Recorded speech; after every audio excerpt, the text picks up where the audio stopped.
que le craquement de la biscotte dans un appartement vide, c'est un côté rassurant.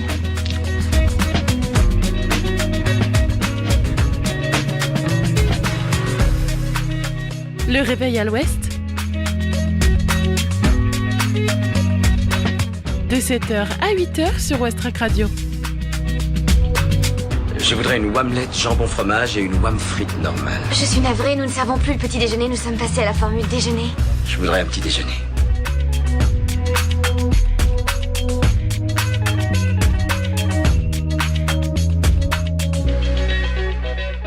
Bonjour à tous, c'est Margot avec vous. J'espère que votre week-end s'est bien passé. On entame une nouvelle semaine ensemble dans Le Réveil à l'Ouest. Il est actuellement 7h passées de 1 minute sur Westrack Radio et nous on est ensemble durant 1 heure. Au programme, il y aura d'abord les infos locales, la météo. On fera aussi un point sur l'état de nos routes ce matin et on retrouvera Isabelle pour la revue de la presse comme chaque lundi. Il y aura ensuite la chronique sport local. On va aller s'intéresser à ce qu'il s'est passé ce week-end du côté de nos sportifs. Il y aura aussi l'agenda sortie de ce soir et la découverte Ferrarock. Le groupe s'appelle Golden Bug. 7h.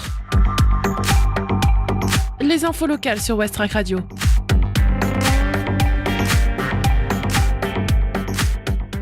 Football, Ligue 1, vaincu pour la 4e fois de suite, le HAC peut être rouge de colère. Réduit à 10 dès l'entame de la seconde période, le Havrassais a concédé sa 4e défaite de rang, la 5e en cette journée de championnat, ce dimanche 6 octobre à Brest. Et pourtant, cette fois, les Ciels et Marines ne méritaient pas ça. Il y a récemment eu ce HAC terne, sans peps, sans muscles, sans réaction, au soir d'une démonstration lilloise sur la pelouse du stade Océane, 0-3 pour la 6e journée. Puis il y a eu ce HAC du bout du monde, lui, venu se produire à Brest, orgueilleux, saignant, pressant et même menaçant, mais qui n'est jamais parvenu à aller chercher cette égalisation que personne n'aurait alors jamais pu contester.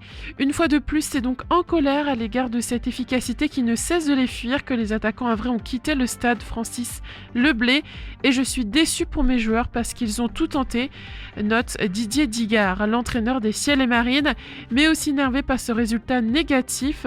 On peut en débattre si vous voulez, mais on a été meilleur que Brest. Malheureusement, on a frappé 14 fois, on a manqué de réussite. Quand dans le camp d'en face, Ajorc n'eut besoin que d'un ballon chaud, le seul qui lui négociait lors de cette rencontre pour faire trembler les filets à la 13e minute, là aussi sur une séquence apte à provoquer la colère du clan havrais, puisqu'elle débutera sur une relance de Desmas qui mit Opéry dans l'embarras, obligeant ce dernier à trouver Targaline dans la précipitation. Et comme à Monaco 2 semaines plus tôt, 1-3 pour la 5e journée, l'international marocain se fit secouer dans un duel. Baldé hérita du ballon et centra parfaitement pour Ajorc. Alors oui, dans la foulée de cette ouverture du score, celle qui dessine un peu trop rapidement les contours d'une 4e défaite à la suite, il y eut un sursaut, un vrai intense sous l'impulsion d'Opéry qui empilait les centres et les corners. Le HAC s'installait aux abords du but breton. Seulement voilà, Youté à la 28e, Lloris à la 29e, Soumaré à la 33e, puis Touré à la 39e et encore Lloris à la 45e voient tour à tour le cadre leur échapper. Mais avant ce moment fort, sans doute très certainement même les Ciels et Marines auraient dû voir les rangs finistériens s'affaiblir quelque peu lorsqu'après avoir découpé Ousni, titularisé pour la première fois, Ndiad Abdoulaye de son prénom n'écopa que d'un avertissement alors que le rouge s'imposait à la 27e. Là aussi, cela ne put que provoquer un sentiment de colère sur le banc du Havrassais. Colère sans doute devenue noire peu après le coup d'envoi de la seconde période, quand sur ce tacle de Youté, pas plus dangereux mais pas moins que celui du Brestois Ndiaye, du moins si on se réfère à l'échelle de Monsieur Milo, l'arbitre décida de sortir le rouge. Résultat final 2-0 pour Brest.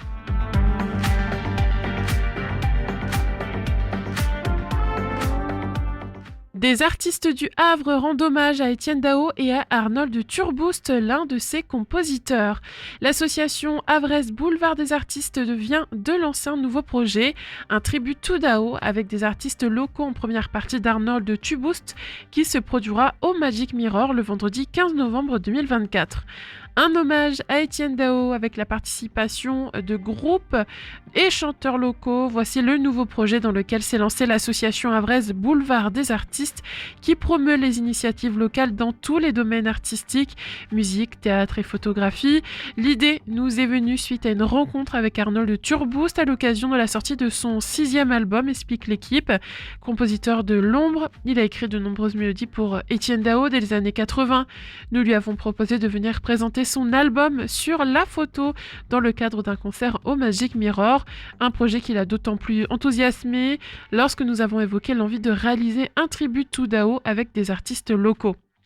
Compositeur du célèbre tube Adélaïde, Arnold Turboost sera donc précédé lors de son concert au Magic Mirror d'un tribute band 100% local reprenant 12 titres d'Etienne Dao. Week-end à Rome, Tombé pour la France, Duel au soleil, les plus grands titres du chanteur, mais également d'autres plus confidentiels, se retrouveront ainsi sur un CD intitulé Tribute to Dao. Parmi les artistes havrais ayant eu envie de mettre leurs pattes sur l'un des titres du chanteur français se retrouvent notamment Astonia, Olivier Durand, Baptiste Job, Red Lézard ou encore Chubny. 2 artistes graphiques havrais, DAG et BDR se sont également greffés au projet pour y apporter leur touche. Les précommandes sont d'ores et déjà ouvertes sur le site Helloasso et un crowdfunding a été lancé afin de produire le projet, mixage, mastering, pressage, droits d'auteur, etc.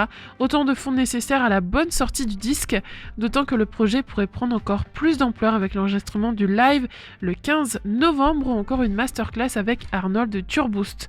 Quant à Etienne Dao, il ne devrait pas tarder à entendre parler de l'idée. Arnold Turboost nous a promis qu'il remettrait le CD directement au chanteur, se réjouissaient les membres de Boulevard des artistes.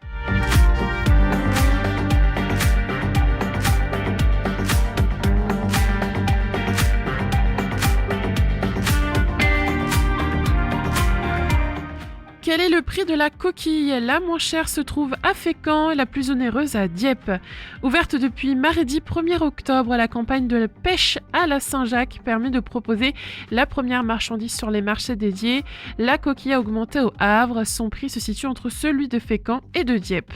Le soleil se fait généreux vers 8h sur les étals du marché aux poissons au Havre, aussi généreux que la quantité de coquilles bien visible en cette première semaine de pêche à la Saint-Jacques, lancée dans la nuit du 30 septembre au 1er octobre. Et la petite dizaine de coquillards du petit port de pêche a déjà débarqué sa récolte 2 fois. Mon mari a laissé sa marchandise à 2 reprises et est reparti cette nuit, résume la femme d'André Tesson, le propriétaire de l'ex-Milano, qui part en mer désormais à bord du bateau de pêche Alti. Abondante, bien blanche, avec pour l'instant peu de corail, comme souvent en début de saison, et plus cher. De nombreux salariés présents aux étals qui épluchent et vendent en même temps reconnaissent que l'augmentation des coquilles ne passe pas inaperçue. Au Havre, si elles s'achètent toujours comme l'année précédente pour le prix de 5 € le kilo, lorsqu'elles sont entières, elles ont augmenté de 3 € quand elles sont proposées épluchées en boîte. Celle d'1 kilo est proposée à 33 € contre 30 € en 2023. Et pas de ristourne pour la boîte de 500 grammes vendue 16,50 €. Cette hausse interpelle les clients.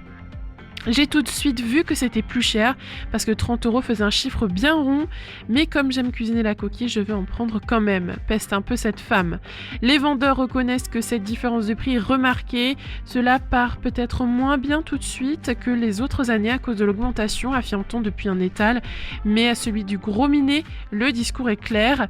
Pas de hausse depuis au moins 3 ans et cette année pas possible de faire autrement entre les charges, le matériel du bateau a changé, le coût du gasoil. Du côté de l'emplacement au marché réservé au bateau Akmous, le vendeur Baptiste affirme que la décision n'a pas été facile à prendre, mais c'est devenu trop serré et tout le monde était d'accord sur les marchés dédiés dans la région, pas de concurrence, tout le monde pratique les mêmes tarifs. À Fécamp, la situation est simple. Un seul bateau, le maximum débarque ses coquilles et les vend directement sur place, Nicolas Selle, dès vendredi 4 octobre à 8h30. Mon mari rentre livrer toutes les 24 heures le quota de 2000 tonnes pour son 16 mètres, raconte Coralie Thiolan. Et le prix est déjà fixé un peu plus élevé qu'à la criée.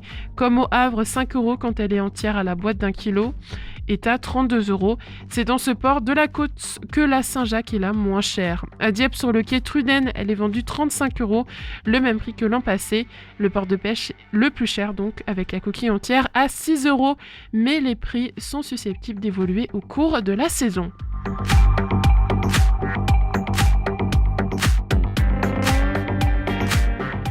Yport, les phoques, boules et zodes se jettent à l'eau après les bons soins de l'association du Chêne. Après les avoir accueillis au début de l'été 2024, l'association d'Allouville-Bellefosse a relâché 2 phoques devenus autonomes à Yport en fin de semaine dernière. Le président du centre rappelle que ces bébés sont abandonnés par leur mère en raison de l'imprudence de l'homme. Les rendre à la mer en bonne santé une fois devenus autonomes, c'est la mission du Chêne, le centre d'hébergement et d'études sur la nature et l'environnement d'Allouville-Bellefosse, quand il est en charge de phoques. Fin juin, début juillet 2024, les bénévoles ont recueilli 2 phoques veaux-marins, boules et zodes, à qui ils ont dit au revoir à Yport en fin de semaine dernière. Ce sont des phoques qui ont été victimes du dérangement par les humains entre la mère et le petit. Les naissances ont lieu sur les plages. Pendant 8 à 10 jours, les jeunes bébés sont nourris par la mère en permanence sur la plage et ne vont pas à l'eau. Malheureusement, il y a plein de gens qui viennent les déranger sur la grève, décrit Didier Ferré, président du Chêne. Certains vont jusqu'au pied des animaux, alors que la loi interdit d'approcher à moins de 300 mètres. Parfois, il s'agit de chiens en liberté. Se sentant instinctivement menacée, la mère veut se protéger en retournant à l'eau sans le petit. Rares sont les retrouvailles entre son bébé et elle. Si on ne récupère pas le petit 2 jours après, il est mort. L'association Pélagie gère tous les échouages de mammifères marins en France. Il formule des demandes au réseau national d'échouage dont fait partie le Chêne pour une prise en charge des phoques. Il n'y a que 3 possibilités sur notre secteur en Manche, Océanopolis à Brest, la LPA à Calais et nous à Allouville-Bellefosse. Parce qu'il s'agit de bébés, ils sont d'abord nourris avec des bouillies de poissons, d'abord par un système de gavage, parce qu'ils ne prendraient pas la nourriture comme ils savent prendre le lait de la mer. Très rapidement prennent place des poissons de petite taille. Quant à cette phase-là, c'est terminé, soit 15 jours à 3 semaines après. Le hareng est accueilli avec satisfaction.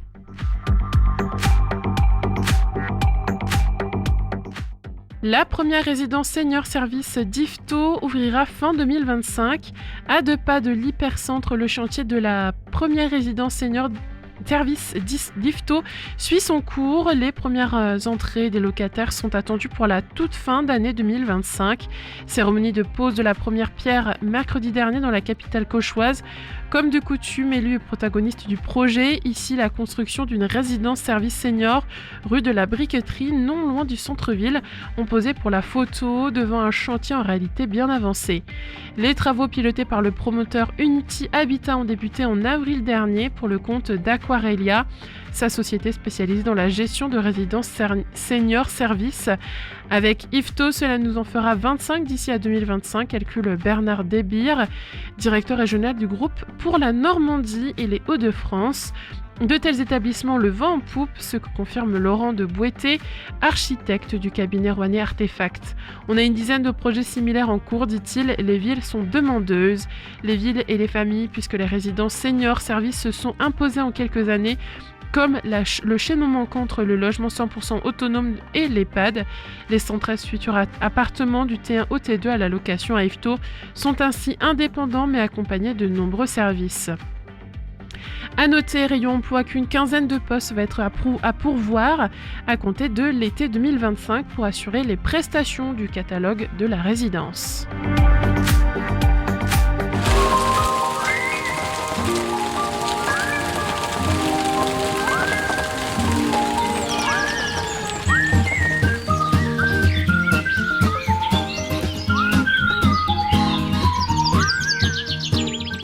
Ce matin, au Havre, le ciel est plutôt couvert avec des températures autour de 12 degrés ressenties à 8 degrés en raison du vent qui souffle à 35 km/h. Il n'y a pas de risque de pluie ce matin. Et cet après-midi, le temps s'améliore progressivement avec un ciel nuageux devenant variable. Les températures atteindront environ 19 degrés, ressenties à 17 degrés. Le vent restera modéré avec des rafales autour de 35 km/h, mais il n'y aura toujours pas de précipitations prévues. L'indice de la qualité de l'air vous est offert par Atmo Normandie et il est moyen ce matin.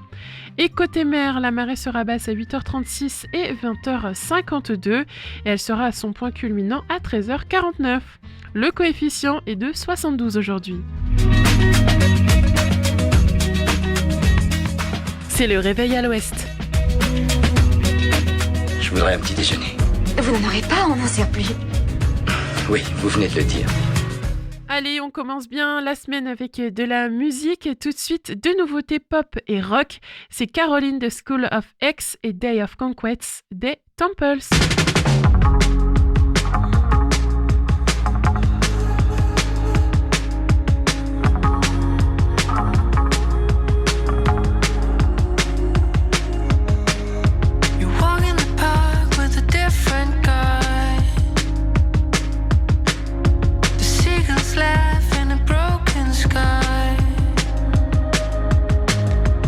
Wasting time, no exercise.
of Conquest, Temples, à l'instant sur Westrack Radio, il est 7h21.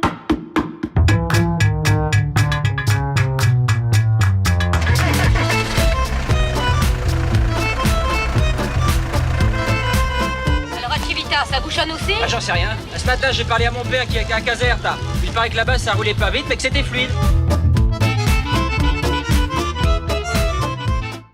Alors, en ce moment, sur nos routes, comment ça roule? Eh bien, sur le Havre, c'est plutôt fluide. Il y a quelques petits ralentissements, notamment un petit ralentissement au niveau du boulevard Albert Ier et au niveau aussi du boulevard de Graville. Mais mis à part ça, ça roule bien, hein. Quand on est sur les axes principaux, notamment le quai Colbert, le boulevard Winston Churchill ou encore le boulevard de Leningrad, ça roule très bien. Ensuite, quand on remonte vers Harfleur, puis qu'on va à Montivilliers, en passant devant l'hôpital Jacques Monod, puis vers Épouville, Hermeville, Saint-Sauveur des Malvilles, ça roule bien. Attention, par contre, vers Vergetot sur la départementale 39, il y a quelques petits ralentissements. Quand on va sinon plutôt vers le parc de Rouelle, donc avant d'aller vers Montivilliers, on va vers la gauche, vers le parc de Rouelle, vers Fontaine-la-Mallée ou encore le Havre. Octeville, eh bien ça roule bien aussi. Du côté du pont de Normandie, en ce moment c'est fluide, même du côté de l'eau, de l'autre côté de l'eau c'est fluide aussi. Et quand on arrive vers Rogerville, à la jonction de la 29 et de la 131, ça roule bien. Petit ralentissement à Guenneville sur la rue de la Libération tout de même. Du côté du pont de Tancarville, c'est fluide aussi, attention quand on arrive, donc vers Tancarville, voilà, au niveau de la Serlangue et tout ça, il y a quelques petits ralentissements, mais sinon, ça roule bien dans l'ensemble. Allez, je laisse ma place désormais à Isabelle pour la revue de presse. Bonjour à toutes, bonjour à tous. Il est difficile, voire impossible, de passer sous silence le procès des viols de Mazan, puisqu'il fait l'objet de beaucoup de tribunes, d'interventions, d'interprétations, d'émissions, se demandant en fait que juge ce procès. Alors par exemple, bien sûr, on remarque que d'habitude nous avons affaire à un serial violeur et plusieurs victimes, alors qu'ici nous avons 50 accusés sur les 80 hommes concernés et une seule victime. Mais que juge ce procès? C'est Le Monde qui se pose la question. Que juge-t-il? C'est-à-dire notre manque de préoccupation collective face à l'ampleur des violences sexuelles, la domination patriarcale qui régit notre société, la culture du viol qui imprègne nos imaginaires, ou la violence masculine du quotidien. Alors, il faut tout d'abord remarquer quand même que on a constaté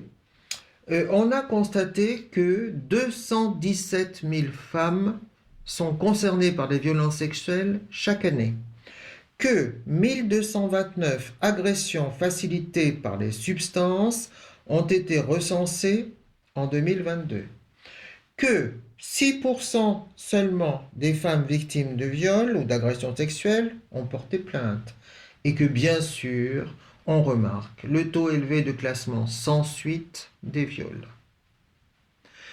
Alors, voyons un petit peu les différentes interprétations qui ont été données de cet événement, parce que il a donné lieu à beaucoup de réflexions tout à fait intéressantes. Par exemple, la philosophe Froidevaux-Métry nous interpelle sur la définition de l'existence féminine dans le système patriarcal. Elle dit en fait, l'existence féminine est jugée à ses seules fonctions sexuelles et maternelles.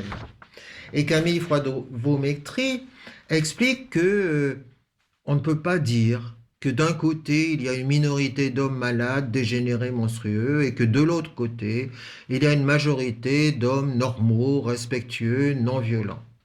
Et elle revient, elle, sur la culture du viol parce qu'elle a remarqué, bien sûr, comme sans doute beaucoup, que la culture du viol retourne la charge sur les victimes, en supposant qu'elles sont toujours plus ou moins responsables de ce qu'elles ont subi. Trop court vêtues, ayant trop bu, ayant accepté un rendez-vous. Et elle analyse un peu plus précisément la notion de honte, parce qu'elle dit, à la suite de l'américaine Sandra Lee Bartke, Elle dit que les femmes sont plus enclines à éprouver la honte et de façon plus intense que les hommes parce que la honte, c'est une impression permanente d'inadéquation par laquelle les femmes se sentent inférieures, imparfaites ou diminuées. Et la honte serait pour les femmes un véritable mode d'être au monde. Bien sûr, tout ça est passionnant et remis en cause. Remis en cause, par exemple, par Nathalie Heinrich, qui est sociologue et qui dit « Mais non, toutes les femmes ne considèrent pas tous les hommes comme coupables. On ne peut pas réduire chaque individu à une catégorie dont il serait comptable. Cela s'appelle du sexisme. Et on ne peut pas non plus banaliser le crime en relativisant les responsabilités, ce qu'elle craint. Si on fait des hommes des violeurs en puissance, porteurs de la culture du viol, agents d'un patriarcat tout-puissant. Elle préfère, elle, en fait, s'interroger concrètement sur ce qui a amené cette cinquantaine d'hommes à accepter que s'abaisse à ce point leur barrière morale. Par exemple, l'anonymat des réseaux sociaux, la normalisation des délires pornographiques, leur diffusion sans frein sur Internet, le manque d'éducation parentale aux rapports humains, la toute-puissance du désir, érigée en visée légitime. Elle refuse d'opposer un nous, les femmes, à eux, les hommes. Alors que dire encore? C'est peut-être un article tout à fait intéressant de Sylviana Gasinski, qui est philosophe et académicienne, autrice d'un ouvrage intitulé « Femmes entre sexe et genre », qui nous apporte une sorte de réponse, parce qu'elle précise quand même que Dominique Pellicot est un violeur obsessionnel, organisé, manipulateur. En fait, c'est un pervers. Son plaisir, sa perversion, c'est de voir des hommes violer sa femme 2 ou 3 fois par semaine et d'en garder des images. En fait, l'idée de perversion, dit-elle, évoque une dimension psychopathologique, mais aussi, bien sûr, une dimension morale, beaucoup mieux rendue par le mot perversité. À cet égard, elle veut peut-être renoncer à faire de la sexualité un no man's land, où tout est légitime et où les conduites les plus violentes sont mises sur le compte du libertinage et des jeux sexuels. Elle aussi aimerait qu'on lutte contre l'industrie pornographique qui banalise le viol et contre les réseaux de prostitution qui enrôlent garçons et filles les plus fragiles. Et voici ce qu'elle dit à propos de la virilité. Elle explique que la virilité est autre chose qu'un genre. Le genre, dit-elle, ce concept sociologique est fragile parce qu'il réduit des êtres humains, hommes ou femmes, à des constructions sociales alors qu'ils sont aussi des êtres vivants sexués. Et la virilité masculine, bien sûr, c'est sans doute une puissance physique et sexuelle spécifique sur laquelle repose la possibilité du viol. Mais la question est de repenser une virilité civilisée et décente, c'est-à-dire une puissance capable de retenue et de maîtrise de soi. Elle n'est pas dans l'usage irrépressible que peut en faire la brute, le violeur impulsif. Elle n'est pas non plus dans l'abandon au plaisir pervers de l'homme muré dans ses fantasmes. Alors, bien sûr, elle doute que les crimes de Mazan n'auraient pas pu, évidemment, être commis par n'importe quel homme. Et certains se penchent sur la figure de Gisèle Pellicot parce qu'elle est devenue une icône, un symbole. Et ceci est bien dit, par exemple, par Gérard Biard dans Charlie Hebdo, qui s'alarme. Il dit « On peut difficilement dire que jusqu'ici, Gisèle Pellicot ait été beaucoup ménagée. Elle s'est vue tour à tour accusée plus ou moins directement d'être une simulatrice, une alcoolique, une nymphomane, une exhibitionniste, une adepte du triolisme, une épouse joueuse. Son intimité est passée au crible. Des photos ont été diffusées, des vidéos également. Bref. Il constate cependant qu'elle a eu une phrase qui dit à la fois ce qu'elle ressentait au moment précis du procès, mais aussi pourquoi il est important que ces audiences soient publiques. Je comprends que les victimes de viol ne portent pas plainte. Et le magistrat Denis Salas, qui plaide pour l'introduction du consentement dans la définition du viol, dans la loi, explique en conclusion que le sens du procès bascule. Le récit qui s'impose dans l'opinion est celui de la démarche de Gisèle Pellicot, non celui des accusés que la Cour aura à traiter. Par sa présence à l'événement subi, elle dépasse sa condition de victime en se dotant d'une capacité d'agir. Son récit à la première personne a le sens d'un passage de témoin dès lors qu'il cherche à transmettre son expérience comme un exemple à suivre. Au revoir, bonne semaine.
Roth, c'est leur titre Wilson, c'est une nouveauté sur Westrack Radio.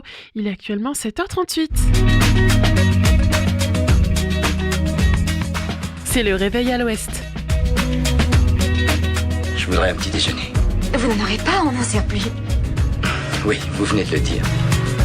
Aujourd'hui, dans la chronique sport local, je vais vous parler d'un événement sportif qui a fait vibrer le Havre hier, donc dimanche 6 octobre. Une édition mémorable des 10 km et du semi-marathon organisé par le RCPH Jogging Dockers. Mémorable pourquoi ? Eh bien, tenez-vous bien, 3 records ont été pulvérisés. Celui du nombre de participants avec pas moins de 1500 coureurs au départ. Et surtout les records des 2 épreuves phares, les 10 km et le semi-marathon. Côté météo, ce n'était pas le soleil qui réchauffait les esprits, mais bien l'engouement des participants, dont plus de 600 femmes prêtes à tout donner. Et elles n'étaient pas les seules. Sur les 10 km, le favori Hugo Lebon du Hack Athlétisme est entré dans la légende en améliorant son propre record. Pourtant, tout n'était pas gagné d'avance, il confie.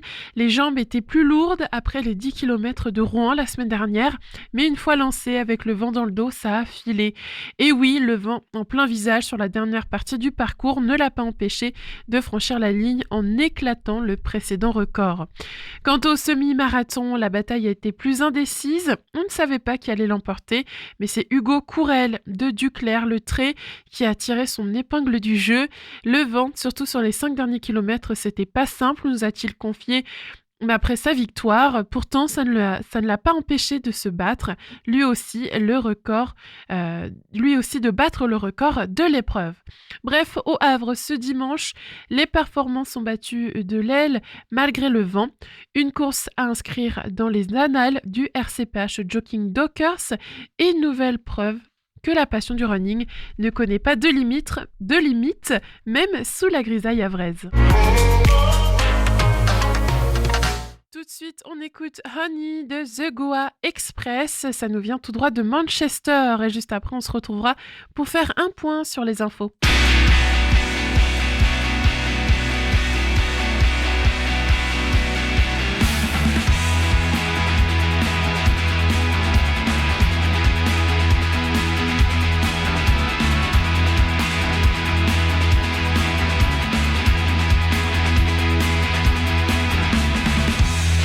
Someone in your life, baby.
Les infos locales sur Westrack.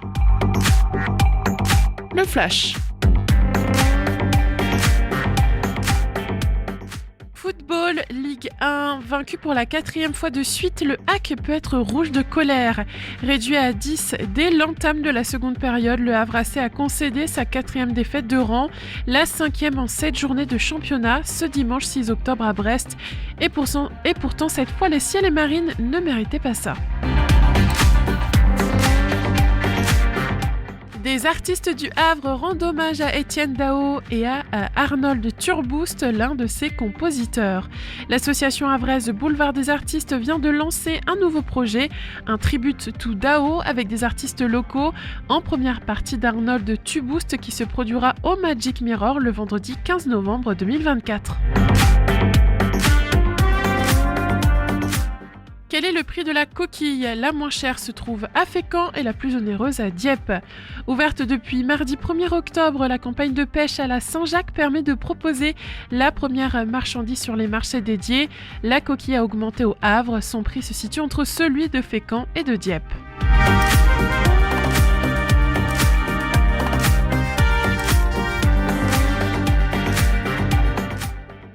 Port, les phoques, boules et zodes se jettent à l'eau après les bons soins de l'association du Chêne. Après les avoir recueillis au début de l'été 2024, l'association d'Allouville-Bellefosse a relâché 2 phoques devenus autonomes à Yport en fin de semaine dernière. Le président du centre rappelle que ces bébés sont abandonnés par leur mère en raison de l'imprudence de l'homme.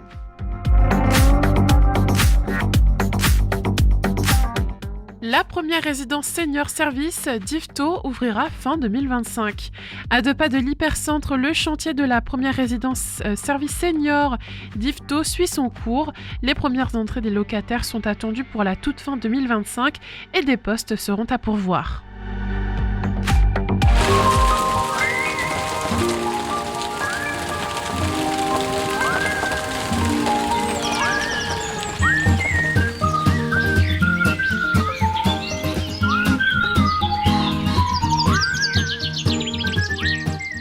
Ce matin au Havre, le ciel est assez couvert avec une température d'environ 12 degrés, mais en raison du vent pouvant atteindre 35 km/h, elle est ressentie à 8 degrés.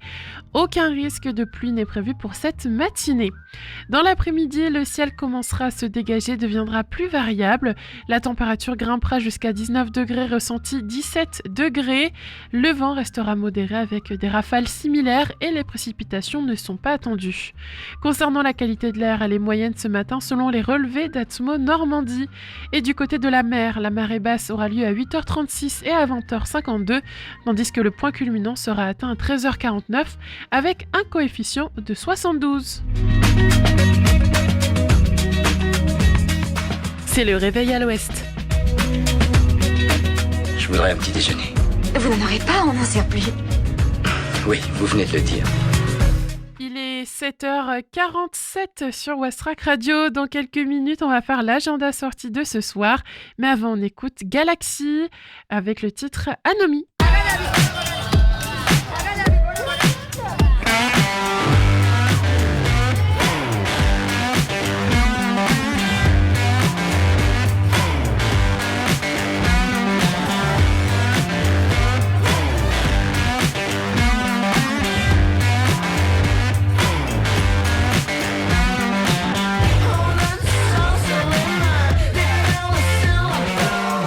I wish upon my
Lucie sur West Track, il est 7h50. Pour la fin de journée, il y a 2 événements sympas auxquels vous allez pouvoir participer. De 18h à 21h, rendez-vous au Volcan Niemeyer pour le montage ouvert de la conque acoustique en amont du concert des Dissonances. La culture, ça se partage. Alors pour vous familiariser avec la dimension technique de l'accueil d'un orchestre en grande salle, les régisseurs et régisseuses du Volcan vous guident sur le plateau du Volcan lors du montage de la conque acoustique avant l'accueil des Dissonances. Le but de la conque acoustique est d'utiliser les 2 énergies acoustiques et sonores et de les diriger vers le public. Donc je rappelle que ça aura lieu au Volcan à partir de 18h dans la grande salle. C'est gratuit, mais il faut réserver auprès du site internet du Volcan. Et à 20h30 au cinéma Les Arts de Montivilliers, il y a une séance unique du film Ennismen, présenté par Cannibal Peluche. C'est un film fantastique de 91 minutes réalisé par Mark Jenkins au Royaume-Uni et c'est sorti en 2022. C'est une séance unique en Vost-FR avec un seul prix, 5,70 €. Le synopsis, le voilà. Sur une île inhabitée des Cornouailles, une bénévole passionnée de vie sauvage se livre à des observations quotidiennes sur une fleur rare. Sa vie est hypnotique dans sa monotonie. Elle répète les mêmes gestes jour après jour comme un rituel. Au fur et à mesure, des sons et des images provenant d'autres temporalités commencent à s'infiltrer perturbant progressivement son équilibre. Si ça vous tente, donc je rappelle que ça aura lieu au cinéma Les Arts à Montivilliers. C'est une séance unique à 20h30. Le réveil à l'Ouest, c'est déjà presque fini. Alors avant de se dire au revoir et à demain, on va écouter un premier extrait du nouveau projet de Golden Bug sorti en fin de semaine dernière. Lucie vous en parlera plus en détail dans son émission Le Mag à l'Ouest de 17h à 18h. Et nous, on va donc se donner un avant-goût de ce qui nous attend avec leur titre qui s'appelle Inotori. Belle écoute sur West Track, il est 7h52. West Track et la Fédération des radios associatives Musiques Actuelles, la Ferrarock, vous partagent la découverte musicale du jour.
底つ多いしまとまりにぐる中筒を